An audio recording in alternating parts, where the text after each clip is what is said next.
Hi, welcome to Cash Cuties, a financial podcast where we analyze our friends' credit card statements with love and not. And I'm Steffie Baik, and Fumi is actually hard at work right now, so he couldn't be here, which I'm so sad about because we're such fans of you. We're like so excited. So if you're listening on your Apple Pod app, please leave a review, hit follow on Spotify, and sub to our YouTube channel for the video version of this podcast. All the links are available in the episode description below. So we're going to get right into it because we have so many great questions for you. It's not we, it's I. I have all these questions. Fumi's too busy. He's doing Fallon and all these things, so he couldn't make it. But okay, so let's meet our guest. You mostly know her from Instagram as My Rich BFF, and she's a personal finance and investing creator, self-made millionaire, Vivian too. Thanks for having me. Thank you so much for doing this. I think the fans, like the number one person they have asked us to interview has been you. Like we've gotten so many, yes, we've had so many people. Like, are we talking like your mom and your cousin or like two people? That too, as well. But I'm talking about from the internet. People on the internet want to hear from you because it's our financial podcast. Yeah. Obviously, like there is no good information we're giving out there actually, except with one other influencer who we've talked to, Call to Leave. I don't know if you know him. Oh yeah, Steve. Yeah, he's so nice. He's amazing. He was great. But you are the person. Hi, Steve. You're the person that everybody wants to know about. So there are a few questions that we like to ask on top. How are you doing financially? I feel really confident. I'm doing well in my finances, very stable, feeling very confident. Overall, well. Yeah. Okay. Well, you're a millionaire, so I hope. Okay, I will say people think like when I say like I'm a millionaire, they're like that girl has $1 million in the bank. No. Like I don't have $1 million in the bank. I got maybe a couple thou in the bank. Yeah. That money's being invested. You're being smart. I can't touch that money right now. And a lot of it's locked up until I'm 59 and a half. So are these, so you have more of like these, I don't know what the difference is. It's like the physical assets are like homes and things like that. And then the other stuff is like stuff that it's invested that you can't touch. So like, you know, when people say like, I'm a millionaire, they're talking about their net worth, and net worth is your assets minus your liabilities, things you own minus things you owe. So things I own include my home. And things I own include stocks and bonds, you know, my ETFs, mutual funds, things like that. Things I owe are like my monthly credit card bill. Right. I do pay it off in full on time each month. I want to make that clear. But, you know, for a month period of time, I owe that amount. Or things that I owe are, you know, the mortgage on my home. So you can have $1 million home, but if your mortgage is $800,000 and you put a 20% down payment down, the actual equity piece that you own is only 20% of that home. Right. So you can't say you can't have $1 million home and say that would you still consider someone a millionaire if they had like $1 million to home, but they haven't paid up much of it essentially? Like they only have the down payment and like whatever, like would you still consider? No, because right? their net worth would be less than $1 million. Okay. It's not what you think, guys. Okay, we're going straight into it. What did your parents do? So my parents immigrated to the US in their early 20s. My dad previously practiced as a doctor in China, and my mom was a chemist at Coca-Cola. And when they moved to the US, obviously the language barrier was really, really challenging. My mom continued to work in the pharmaceutical industry. She's always been in the science-y world. And my dad had a really hard time transitioning from practicing medicine in China to practicing medicine in the US. I mean, just think about how hard it is to get a medical license to practice when English is your first language and diseases have names that are this long and treatments are this long and, you know, carcinoma, glioblastoma, there's so many words for even different types of cancers. Yeah. It's really hard when you don't speak the language. Of course. So my dad couldn't really make that transition happen. And so he ended up getting a master's degree in computer science and became a computer programmer. Wow. Yeah. Was it his dream to actually, like, did he like being, do you know if he liked being a doctor versus? Yeah, I think so. I mean, like, just from how he talks about it, like sometimes like even when I'm just like, oh, I have a headache, and like he's like, you need to do XYZ. I used to be a doctor. I'm like, you haven't practiced medicine in very literally like 40 years. So did he put that on you though? Like, did he want you to have this type of job? I think in medicine or in the sciences, maybe because of your mom? Yeah. So they're both like, you know, math, science, STEMmy people. Mm-hmm. I don't ever feel like there was pressure put on me to be any specific type of job or career. Mm-hmm. So there was no pressure for me to be a doctor, but there was pressure to choose a job that was high paying. So you could be a doctor, lawyer, engineer. They'd be cool with any of the three. Financier kind of slipped on in there when they realized you could make a lot of money doing that too. So I ended up choosing option number 4. Okay, I don't know what a financier is. Like all I know like is a like finance person. That's like a dessert. That's how I know. Yeah. This is how little I know about money. Like it makes you French dessert. I think those French desserts are named. I'm totally making this up. I could be making this up. Because there was a French cafe in the building of multiple banks, and they would serve these. And that's what the people who were working in those places were eating. Mm-hmm. I could also be totally making that up. We need someone to check that for us. So, so growing up, your parents were in these like this type of world where it's like sciencey and they didn't put those, like, I guess they were like, just make sure you freaking make money. That's all that's important. It wasn't like just so like make sure that you make money. It was like you want to be successful, to make something of yourself. And in their minds, success equated very much to financial stability. And I think it was because we didn't have a lot of it growing up. My parents' financial situation is really interesting because we grew up with very little money until I would say middle school. Things started to get a little bit better. And then by high school, my mom ended up getting, you know, she's kind of like pivoted out of the pharmaceutical industry into consulting for the pharmaceutical industry. And then the financial situation of my family changed pretty dramatically. We started just having a lot more money than we previously had. So how old were you when that happened? I would say there were a lot of concerns around the 08, 09 time period. Okay. And then when I was beginning of high school, there was a lot of stress. And then sophomore, junior, and senior year, my mom got that consulting job, and they were like, we've figured out how we're paying for college for you.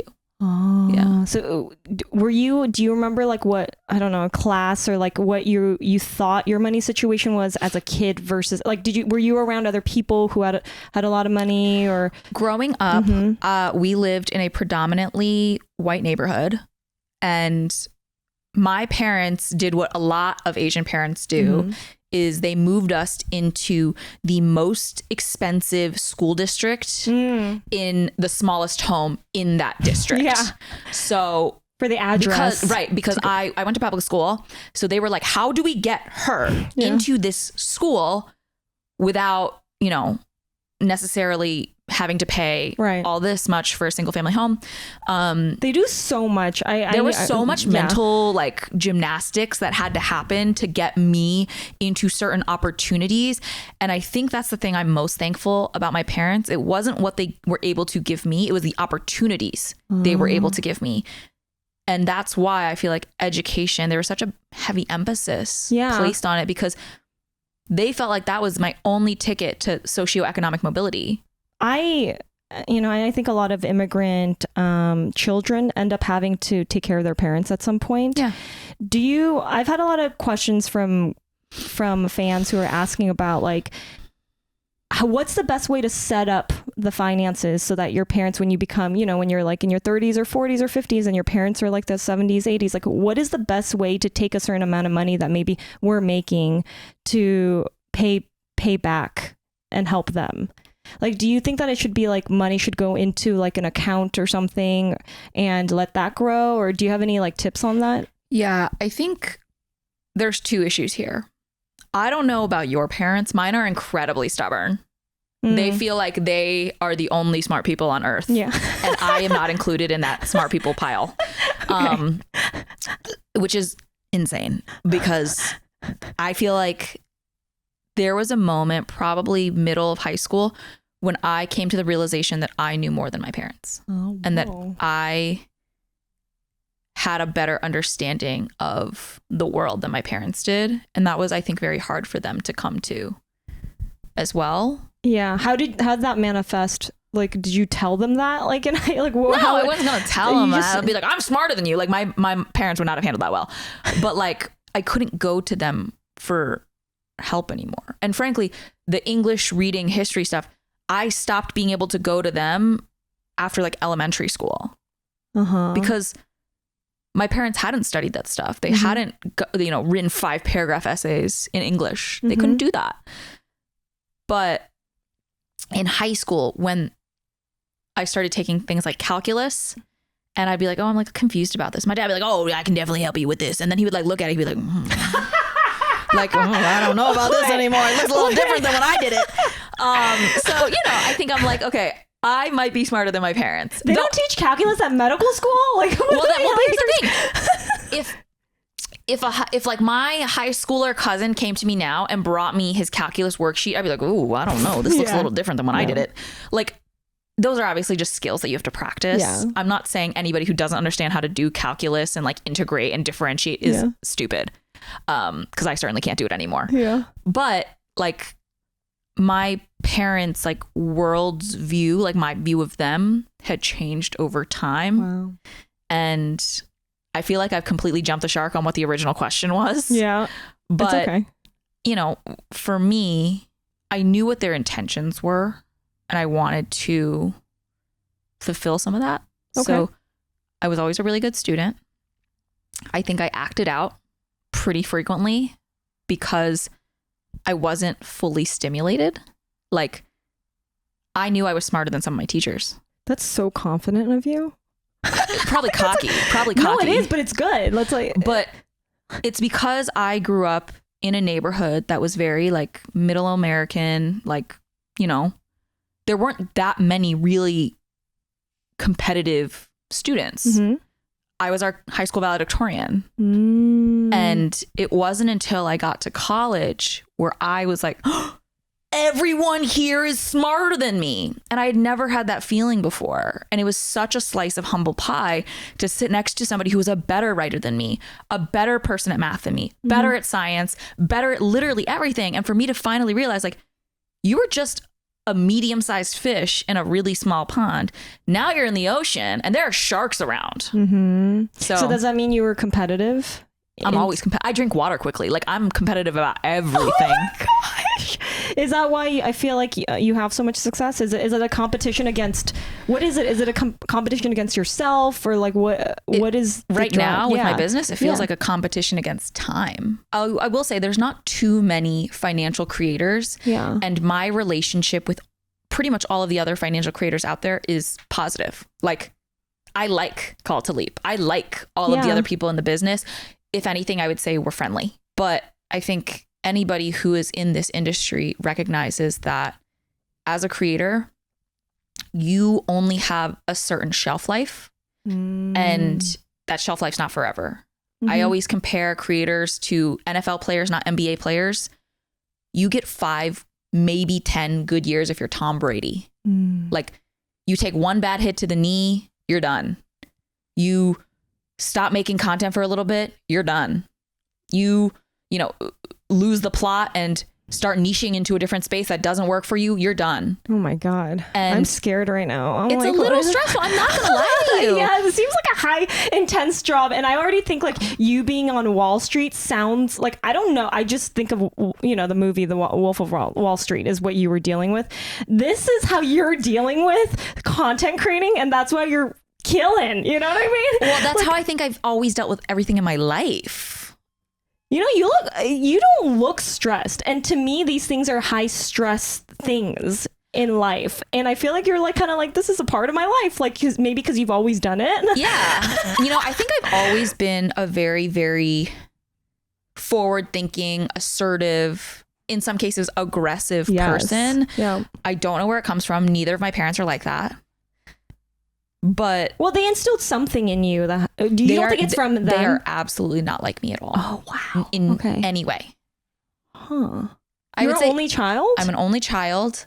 I will say my mom's pretty headstrong, but they are very much both. And I think this is a product of being immigrants. They're like, we're not going to make waves. And I'm like, woo, let's go surfing. Like, it's good. Yeah. But I approach everything in my life kind of the same way because I know I have the most limited resource being time. And if I don't know if I'm going to have this job in 2 more years, that's a really short amount of time.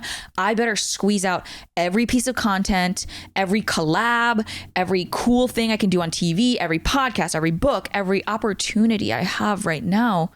Because who's to say I'm going to have it in 3 years? What is it that you hope, like, is there like a goal in 3 years that you'll be doing? But like, is there something there at the end that you're looking for? My hope right now is to build a brand that has longevity. So I'm still cool in 3 years. And that has a lot to do with why I'm not only creating digital content, but I have my podcast, Net Worth and Chill. My book, Rich AF, debuts December 26th. Go to richaf.me to order your copy. Congrats. Thank you so cool. much. Yeah. But like, not for nothing, I think creating content through multiple different mediums helps to reach a larger audience because some people prefer to read, some people prefer to listen, some people prefer to watch, but also it makes me less replaceable. I can't just be replaced by the next cool, young, smart person on the internet. I feel like some people, they're motivated by different things. Yeah. Like, what do you want? Like, I'm literally only motivated by money. Let me be entirely clear. Is this for reals? For reals. Yes. Okay. This is amazing. That's like so hot. I like that you say it confidently. And there's a part of me that makes me uncomfortable saying that, even if I might believe it. I believe it in less than I did before, which is money is the main thing that drives me. But I like how you confidently can say it and believe that that's... I think maybe it's not even I'm only motivated by money, but I'm very incentive motivated. Okay. So when my parents wanted me to do stuff growing up, there always had to be like a carrot at the end of the stick. And that has gone into the rest of my life. And that it's like, if you do this, there's a shiny carrot dangling at the end of the stick. So what was it that they were using at the end? Was there, did they... like toys, Barbies, free time, screen time, stuff like that. And now it's like the best carrot typically is money related for me because money buys me freedom. Having enough money means that I don't have to take the subway every single time. I can take an Uber occasionally when it's raining. It means that I can have a home that I like, that I enjoy, that I feel safe and comfortable in. Yeah. It means that I can do nice and kind things and be generous and not worry about it. I can give to my parents. I can give to my friends. You know, I can do things. So is there a number that you made up, a goal for you that means that maybe like passively, or I don't know, like a my FU number? Yeah. Like where you're just like, I could, is that what we're trying to get to? I think there's 2 FU numbers in my mind. Okay. First and foremost is probably realistically 25 million, because when I have 25 million, you can back into, essentially you can earn 4% on that 25 million invested every year. And 4% is a very conservative return. And that would return roughly $1 million a year. With $1 million, even after I pay taxes, I'm going to have enough money to have, you know, pay the mortgage on my home, my vacation home, put my kids through any sort of schooling, still be able to go on vacation, go out to eat, do fun things, and live my life. Am I out there buying a super yacht? No. But I don't need a super yacht to be happy. I don't need a 10th home to be happy. I think with that amount, I would never worry about anything ever again. Okay. When you get there, because I'm certain if anyone will get there, you are going to get there. It's like, I have a feeling you're going to keep wanting to put that energy into something else, whatever that is. Like, I don't know if I'll ever retire. Yeah, I think you enjoy this. Like, I could feel that you enjoy doing this. This is chaos energy. Yeah. It's weird because I've had, usually it's comedians, because we have a lot of comedians. It's like their chaos energy is extremely different than yours. So you're saying I'm not funny? No, you're definitely funny. You're very funny and you're very self-aware. It's just a different form of chaos. It's like, intense, almost hot. Can I even say that? It's hot because you're just like money. It's like it's just like I'm you like, guys, oh. Steffie's hitting on me. Oh my God, don't cancel me. No, I think it's just really directed energy. And like, I say this to my BFFs all the time. I'm like, listen, like, I don't know if I'll ever retire. The way I work when I have my $25 million invested is going to look really different than how I do it now. Yeah. Because right now I'm in my 20s. I don't have any kids. I'm not even married yet. I am getting married in June. Yeah. But like, I can afford to make some sacrifices. I can afford to be on the road for 2 weeks. I can afford to be away from my partner for a little bit of time. I can afford to work some long days and long nights. Yeah. Are your friends around you really wealthy as well? No. They're not. No. You make more than everyone else. Yeah.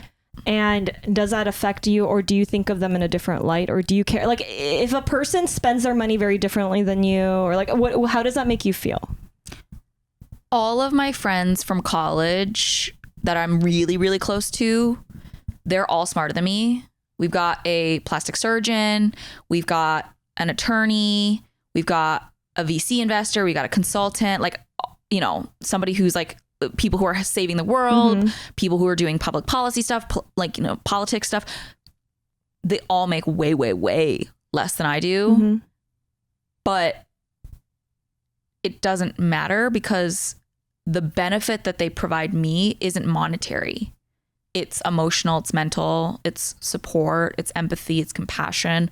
And when I've run the cost benefit analysis in my head, they are a net positive to my life. And then there are people who suck and they're like Debbie Downers. They won't stop talking about themselves. They only come to me when they need something. Like all of these horrible people, like they are net negative in my life. And I just don't text them back anymore. I don't answer their calls. I basically ghosted because now that I have my most limited resource right now is time. I barely have a second for myself. I barely have a second for my partner. I barely have a second for my friends. So when I do have time, I need to be so selective of who I give it to. And it's made me just even value those friendships even more because they liked me when I didn't have 2 nickels to rub together and we were roughing it out in our horrible college apartment, trying to, you know, push away Chester the rat with a broom. Like our college apartment was a disaster. Yeah. But like they liked me then when I had nothing.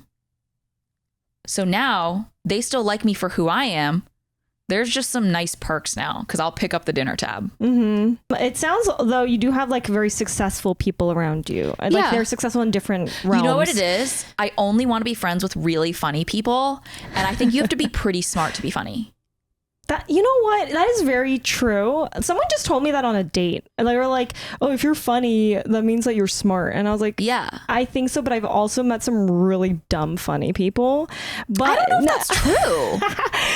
They're fun. It's like a different thing. I think it's a different part of your brain. Because if you're dumb and you're funny, I'm laughing at you. Right. Whereas like my friends will make like tier 3 level meme jokes that you've had to see like 3 iterations of something that I'm like, oh, haha, like that's good. That's funny. I just feel like the jokes are better. What were your first jobs? Do you have any like? Okay. My very, very first job, my publicist is going to kill me. I was a club promoter. No, really? Yeah. Really? Yeah. So Wall Street girly is like a club. It's the same thing. Let me tell you, it was the same thing. Okay. So in college, I worked for a marketing company, and marketing company is a very generous term because it was a club promoting company. Yeah. Basically, during the summer, when there were a certain number of people on campus, when I like interned, I was like doing an unpaid internship that was like a legitimate internship at a startup. And then I'd be like, okay, on the weekends, I'm going to text 80 people and I'm going to have them all come out to this one bar where they can get free vodka drinks for 1 hour if they say my name at the door and get a wristband. Yeah. And then I would get $5 to $10 per head, depending on what bar or club we were at. And I was hustling those wristbands. Let me tell you, I was like, I'm going to make this money. So I was a club promoter. Oh my God. That was my first real job. That's so new. This is New York, right? No, it was in Chicago. Oh my God. In Chicago, were you also very popular because of that? Because people want to go to the club and they're like, oh, we got to go to Vivian and do this thing. And she's like I feel like club promoters are always very popular. Like everybody wants to like hang out around them, especially in college. Because I was so available. I didn't care who was coming. You could say my name if I had never met you. I was just like, this is the name. This is like, I would just make a Facebook group. Yeah, I was because you like, get money. Yeah. I'm like, I don't care. We don't have to be friends. You can hate me. Just say my name at the door, please. So what did you do with all this money you made? I spent it on dumb stuff. Like what? What's like the weirdest thing you bought? I bought like a rabbit fur vest off of like Amazon in college. Cause it was like real, like, can I be so real with you? Always. There was a Michael Kors fur vest that I wanted so badly and I couldn't afford it. So I was like, I'm going to find a dupe on Amazon. And so I got the dupe with my club promoting money. Yeah. But it was just a bunch of like little rabbits that are like stuck together. No. It was just like, how much was it? Like you think it was like $500 or something? The vest? Yeah. Absolutely not. I got it off of Amazon. It was like $100. Okay, this is not real rabbit. No, it was real. But the fur was so, I put quotation marks there because I don't even know if it was real. The fur was so loosely packed, you could see like the knitting in the vest. It was like a horrible vest. I know what you're talking about. Exactly. I was like, this is absolutely not it. Like I just spent my money on like dumb stuff. Okay. And looking back, I'm lucky that I don't have any regrets because I've been able to make more money as I've gotten older. But like, sometimes I do feel like, you know, the old wizard under the bridge being like, please, young people, make sure you're investing your money instead of buying dumb stuff. Because like I did all that. Okay. What's the weirdest thing you've done for money? Like go to college? Like what do you mean? Like, I don't know, sold some feet pics. You have nice feet. We talked about this before on camera. To be so clear, I'm annoyed about this because if there was any sort of revenue share model, maybe we could have discussed it, but someone screenshot my feet and put them on WikiFeet without my permission and I didn't even get paid for it. So rude. We're going after you. Be careful. What's the weirdest thing? I feel like you'd have good lawyers too. So don't fuck with I do have a really wonderful attorney. I'm trying to think, what is the weirdest thing? It has to be social media. I would assume for social media. I can tell you. Yeah. What? The weirdest thing I have done for money has been prancing around in like cute, like little clothes, but like a baby tee and like short shorts, like hot shorts. Yeah. But like it was like for a clothing partner. Well, hold on. Was this part of like? Is this like part of their brand, or did they ask you to please wear? No. It was like their product. Tiny tee. And you did it. Yeah. Because was the money worth it? Yeah. Oh yeah. These days, if you don't sell out, people are gonna think no one asked you to. Okay. You gotta do what you gotta do, girl. That's what I'm learning. Yeah. Also, like, I think about this with my brand partnerships. I'm like, is the result of this brand partnership net positive or net negative? Does this hurt someone? Mm-hmm. So if I'm partnering with, I'm not going to name names, but a crypto platform that may or may not have been a Ponzi scheme, that hurts people. Sure. People's money can be lost on that. Right. I've never done that. Okay. If I'm partnering with a fun clothing brand that makes me look like, you know, kind of a dork, kind of a loser for 45 seconds, but people can potentially buy cute clothes and like feel joy and feel the silliness that I felt for 45 seconds on camera that people all over the internet saw. That's a net positive. You will sell out for good money and you don't care about the product, but it's not that I don't care about the product. I do. The product has to be good. Yeah. Because that t-shirt was cute. But it's good. Like they're not fucking, they're not going to fuck anyone over. Ruining somebody's life. Like I would never do something that is so morally or ethically questionable that it would be to the detriment of somebody watching. Have you ever been scammed? Yeah, I mean, like I dated people in New York all in my 20s. Like they were all scams. I thought they were all good and they were all bad. What do you mean? Like they were all losers. Financially scammed. I should have been more clear. Yes. No. I'm very, very diligent. I'm always the person who's like, no, no, don't click that. It's a phishing scam. Like I'm very hyper vigilant. Yeah, you don't seem like that would ever happen to you. Yeah. How rich are you? I'm pretty rich. I think right now my net worth is, I want to say close to 3 million. Ooh, yeah.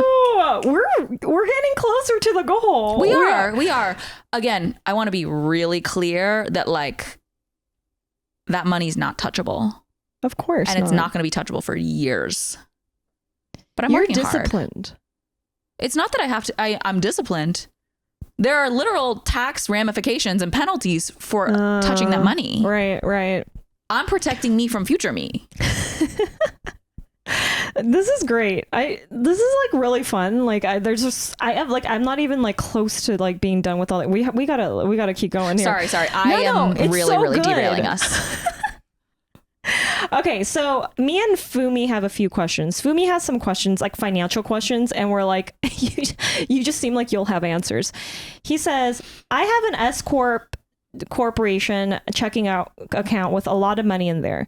Okay, by the way, I know this is not a lot of money compared to now what you're talking about as a lot of money. He has pennies in there, but to him, it's a lot of money. What can I do with it so that it's not just sitting there and losing value? Should I open up a savings account for the business?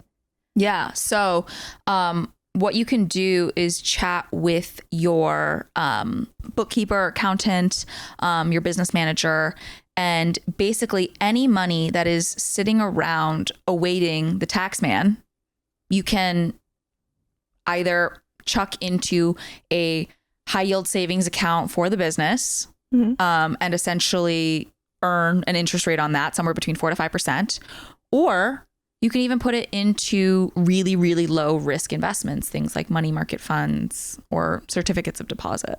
You're welcome, Fumi. You better put this down. Okay, I want to get a new car.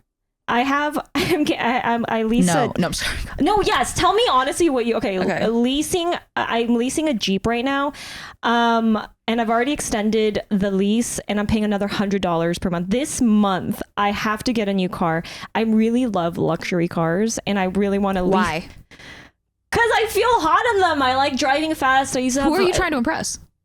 Myself. I feel so hot. Have you, well, I have a feeling. Do you drive a fancy car? I don't know how to drive. Oh, that's so cool. I love the subway though. Shout out New York City MTA. Yeah. Okay. Do you want to get to a point where like you could get like a luxury car to drive you around? And I actually get very motion sick in cars. What? Oh, I know. Really? Yeah. So you prefer the MTA? Absolutely. Because you know what? The MTA, unless there is some sort of a signal problem, I am guaranteed to be from point A to point B in a certain amount of time. Like I look at the map. Yeah. I'm like, oh, what time do I need to be there? That's the time. With a car or an Uber or even a taxi, sometimes I'm like, oh, it says 20 minutes. 45 minutes later, I'm still in the car. When you order a Uber, which one do you do the Lux or regular? Do you do the regular? Are you joking? Not the share though. No. Never share, but I did share a couple times in college. Huge mistake. The couple times that I did it, I was in bad shape. Like, you know, I was a college student. It was my senior year. That's around when like Uber had really come out. Mm-hmm. It would be like after a long night of going out with my friends, we would be like, okay, we need to get to the pizza parlor. We need to get pizza. I don't feel good. And somehow we would choose the share option. Yeah. And we'd pick up like 18 different passengers on the way to the pizza place. Like we would just never get to pizza. I would be like, this is so horrible. I'm never doing this again. But typically I will say I opt for a standard Uber because I don't want to pay the premium, with the exception of when I am going somewhere where I need to be somewhere on time, or if I know that there is some sort of tricky logistical thing. I can't afford to get lost. Okay, no, because that's time. That's time. And when I'm getting picked up at LAX, because if you call a regular Uber at LAX, you have to walk to Narnia to get picked up. Whereas I would be, you know, I would like to get picked up on the curb. Yes. And to me, again, time and convenience is what I'm paying for. I could really care less about being in a fancy car. Okay. It's more about is, if I'm going to an interview, there's no chance I'm calling a regular Uber, because I have taken regular Ubers where the guy has like run into somebody else. And I'm like, what am I going to do? I'm going to be late for the interview. But if I'm just going to see my friend, I'm like, all right, Uber's fine. What's the most irresponsible way you think you're spending your money right now? Oh, aren't we going to look at my credit card statements later? You're going to hate. I'm going to hate this. It doesn't seem, from what I saw, there was nothing like, you take the MTA. Like, I was like, what the hell? Wall Street girly in a MTA? What? Okay, like, let me just say this. I was impressed. Celebrities, real celebrities, A-list celebrities take the subway because it is the fastest way to get around. It is true. It is especially efficient. in rush hour traffic, on a Friday afternoon, on a Monday morning. If you are taking a car, you are going to sit. You're going to sit in stop and go traffic. It's going to be horrible. But we'll see the rest of the credit card statements. Okay. When we pulled them, I was a little embarrassed to send them to you, but I do promise we didn't delete anything. Oh my God, that's exciting. Okay. Okay, back to the car though. Yes. So you're just going to tell me don't get the lease versus, well, I don't even know if you know this answer because you don't explain it. Well, so I do. It's essentially like, I want a luxury car. I know the answer. I'm not. Go ahead. Should I get another lease? Or should I buy a used car that I don't like as much? Like I'm thinking about getting this Miata that I don't love, but it's like it's a used Miata. It's like $30,000. Maybe we don't be a walking stereotype of our people and buy a Miata. Wait, the stereotype is getting. Did you not watch Fresh Off the Boat? Oh, does she have a Miata? Or they? No, their cousins have the Miata. Oh my God. But it's tiny and it's cheap. It's like less than $30,000 for a convertible. Convertibles are really expensive. Why do you need a convertible? I don't need it. I don't need this fucking sweater that has a hole in it. It's actually like a dumbass sweater, but it's cute. Yeah, Same I get thing. it. But I'm just saying, okay, so here's my thing with leasing versus buying. I do like the idea that if you're buying a used vehicle. Typically, what I recommend for used is somewhere between 3 to 6 years out, because it will have done most of the depreciating in value during that time, and it'll depreciate slower when you have it. As it comes to leases versus owning, the best leases are people who want a new car every year and don't mind making a less wise financial decision to be able to have a new cool car every year. People who buy, my recommendation is to buy something used that you like, but you better plan to drive the wheels off that thing into the ground.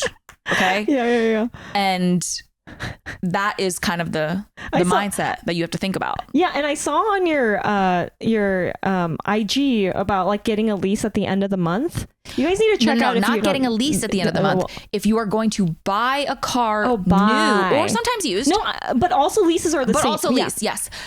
If you go to the dealership at the end of a month, typically the salespeople at the dealership have quotas that they need to hit. And if they are able to hit their quota over a certain amount or what have you, there's kickers, meaning they can earn more money having had you buy that car. So there's quotas for months. There's often quotas for quarters. So Q1, Q2, Q3, Q4. And there's also quotas for years. So typically the best time to buy a car is like the last 2 weeks of December, where you can really go into a dealership and put your big boss negotiation pants on and be like, I'm ready to buy a car now. I am pre-approved on an auto loan, but you need to bend to my will. I want every possible discount. I want the fresh car mats. I want servicing for free for the next year. I want all of this, all the nice accoutrements. Yes. And that is the best time to go and get it. Okay, I'm doing it. I'm taking your advice. I want to get into dating, if that's okay. Let's do it. And hot topic. And there's a few things. So you're getting married. This rock is like ridiculous. I can't even like I know. I'm like, I could feel the energy from it. Very powerful. I love it. You're getting married soon. Yeah. I wanted to know, I read online, did some slight stalking, right? But like, you've been together with this person for 6 years, your partner, over 6 years? Yeah. It'll have been 7 by the time we actually tie the knot. Oh, congrats. Yeah, it's so thanks. exciting. So how is the finances working there? Like, how do you, at what point did you first start talking about each other's finances? We had to talk about finances pretty early, and I'll tell you why. We started dating. I was like, this boy is so cute. I like him so much. And me and my girl roommate at the time had an apartment together, and we were like, hey, like we lived okay together the first year. Should we move into our second apartment together again? Since, you know, we had both just started dating these guys. We weren't ready to really commit to anything. And we were like, yeah, let's do it. We moved into this apartment. We thought it was great. Ended up being roach infested. Not great at all. Just like the subways. You know what? Don't come for my subways. I love the subway. Okay. I had to tell my now fiance, my boyfriend at the time, and I was like, I moved into a roach infested apartment and I'm really sad and it's not working and like I don't know what to do and I need to break my lease and I don't even know if I I'm like where am I gonna go? Yeah. And that was obviously me being like, let me move in with you. Of course. Obviously. This is a test. This was a test. They passed apparently. He passed with flying colors. He let me move in with him. Did not charge me rent. Oh, we love this. Right. Okay. I was like, talk dirty to me. I was like, oh shit. But you know, we got pretty financially naked pretty early on because I had to tell him about my financial situation that I had just paid $4,000 in cash to break my lease. And I was 22, 23 at the time. So like $4,000 was my entire life savings. That was my first year's bonus. And I was like, I am now no financially better off than when I started my job on Wall Street. And I hated feeling like I had spent a full year basically treading water. Yeah. And my $4,000 went to my evil property manager. Horrible. And he was making more money than you at that time then? Only by a little bit. By a little bit. By a little bit. He was making more money than me by a little bit. But this is before you were even in this. You were no, this is when I was still working on Wall Street. Okay. And by working on Wall Street, I just meant working at a Wall Street bank. Most of the banks actually aren't physically on Wall Street in the financial district anymore. Sorry. Yeah, it's okay. And I had to tell him about my financial situation. We took a vacation pretty shortly after that together. So we had to talk about finances of who was paying for what because, you know, he was making more. So he paid for more of the vacation. And I was like, this guy does not suck. That's fucking awesome and hot. So yes. How did you start did you guys break down the finances of like what was happening from forward moving in? Like, or has it changed from then and now? It's really evolved because when we first started dating, we were making not that much money, either of us, but he made more. Over the next 4 years, he started making a ton of money, like way more than me. What does he do? He was in finance. Okay. He actually worked with my girl roommate. That's how I met him. Okay. But he was in investment banking. I was on the trading side of the house, but then I left to go to tech and media where I wasn't making as much money as he was, but I was still making really good money. And he never made me feel bad about it. He never ever wanted to be a 50-50 couple.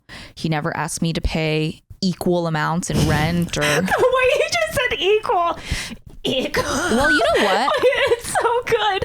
I relate. I just think it's really messed up when one person makes $300,000 a year and another person makes $60,000 a year and the expectation is that you are a 50-50 couple. Yeah. Like, do you know how much strain that puts on your relationship, but also on the partner who doesn't make as much? Yeah. Are you making more now than him? Way more. So do you now take on more spot or is it still the same? You do take on and you're okay. And you're okay with that? Now, so at his peak and, you know, whatever, he was probably making 4 times as much as I do. Now I'm probably making 5 times as much as he does. And we don't split things 50-50 at all. We do go 50-50 on our mortgage payment, but I pay all of the rent on our home in Miami because we're renting down there. I pay now the majority of our vacations he still has paid for every single meal we've ever gone to. Oh. With the exception of his birthdays, I'll pay for those. But like, he never lets me pick up the dinner bill. So your philosophy is whoever makes more money should be Helping out a little bit more. Right. But also, like, I think that stems from his generosity from jump. Mm-hmm. He made more money, so he always picked up the tab for dinner. There were very few instances where I ever paid. Let's be real. And I like that about him. I like that we weren't 50-50 partners. He wasn't nickel and diming me. He wasn't like, I'm going to Venmo you for the light bulbs because you also enjoy the light. Like, no. That's Fumi, by the way. They have a literal like Excel sheet where things are separated. I hate that. He like shits on me because I'm like, for me, a lot of my love language is like gifts. Like I like things. I like being taken out and going to restaurants, but I give back in quality time and like maybe that's not necessarily monetary things, but that's how I like to spend, you know, my energy or give back in that way.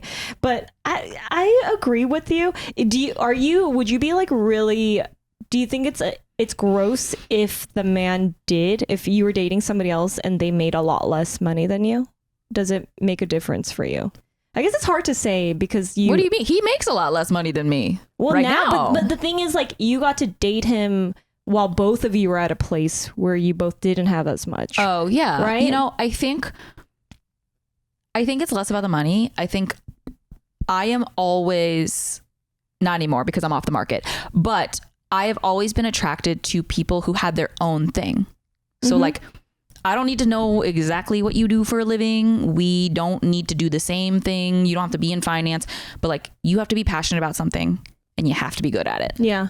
So if you're going to be a lawyer, you better be one of the best. You better be working hard. If you are a scientist, you better be sciencing the science. Yeah. And like, I don't know anything about that, but like, do you love it? Can you talk about it? Are you excited about your work? Are you passionate?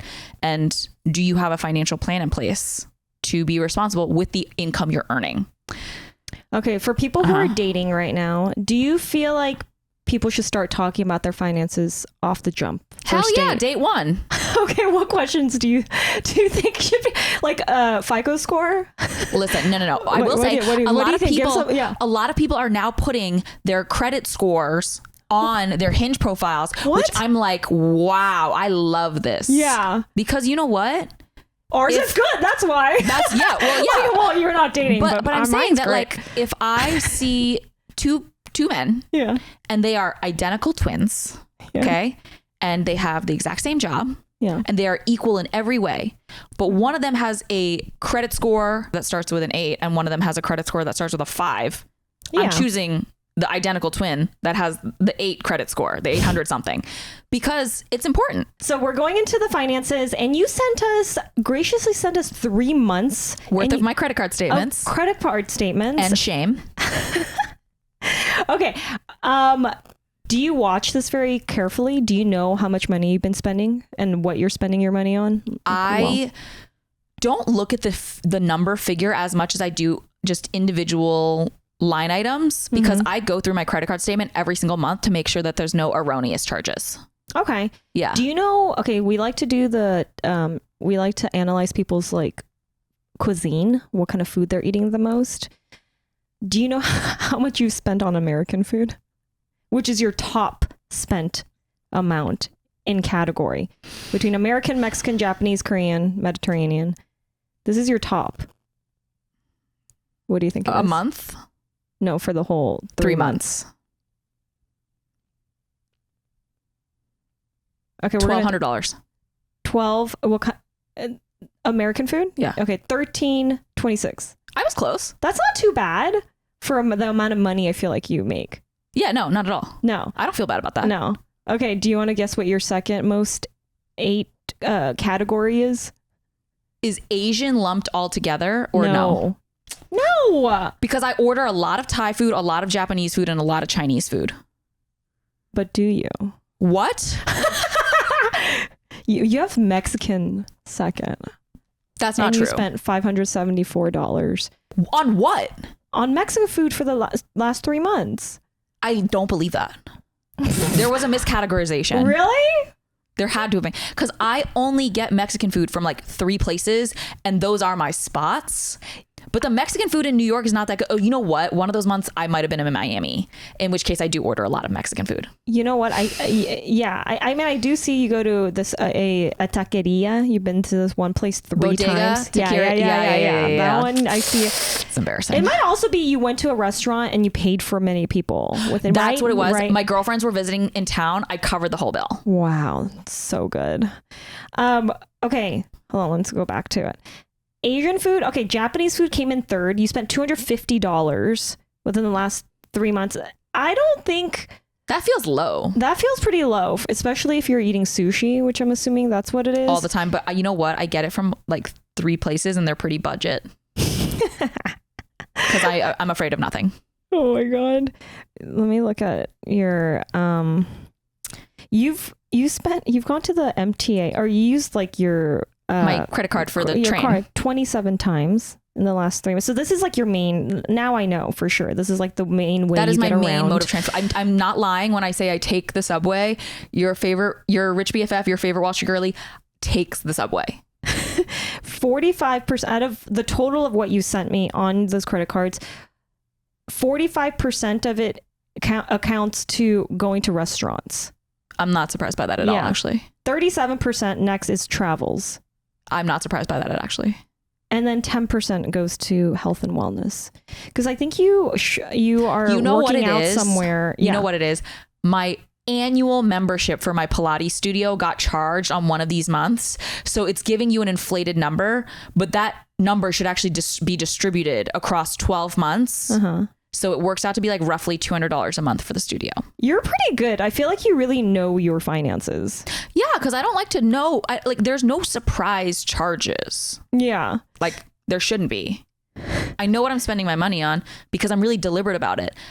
When I went through the credit card statement and we were reading it back to be like, oh, we have to send this to Steffie. It was like, DoorDash, going on the train, going on the train, DoorDash, going on the train, going on the train, DoorDash, going on the train. Like I am DoorDash's #1 customer. You used it 33 times. Over the past 3 months? The last 90 days, that's an average of a DoorDash every 3 days. Yeah. And the only reason that it's not 90 is because the other orders were on my fiance's phone. So it says she also had a total of 105 purchases over the quarter, meaning DoorDash was 31% of her transactions. But not 31% of the money spent. It's just the transactions. Okay. You spent at New York Pilates, you spent $24.95 for, is that the membership thing you're talking about? That's $2,500 over the course of the year. That is basically $200 a month plus tax. Okay, our analysis person sent this. This is really funny. They said you spent $42.66 on a place called Rich Nails, New York, and the place has 2.5 stars on Yelp. Okay, listen. You're a millionaire. Listen. Okay, I would like to defend myself. Okay, please, go ahead. I had a nail salon in Chinatown where I knew the owner, and Jennifer was the only person I would let do my nails. But then I moved from New York in 2022 down to Miami full time. So now I'm only in New York part time. I visit for work and stuff, but I live full time in Miami. And so I text Jennifer and I'm like, listen, like Jen, like I'm back in town. Like you got time for me? Yeah. And she goes, Vivian, I'm so sorry, but like I stopped doing nails period when you left. I only do facials now. And I'm like, what do I do? I was in a pinch. I needed help. I went to Rich Nails.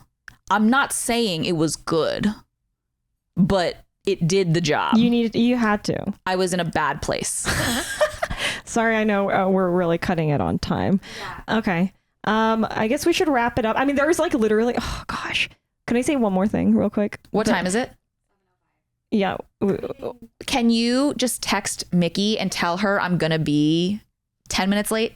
So sorry. Okay. We're wrapping it up. I noticed you don't shop that much, which I'm really impressed by because you dress really well. So thank you. I did see one, Cinq Accept. You spent $387. That was on one outfit. Can I tell you? It was so cute.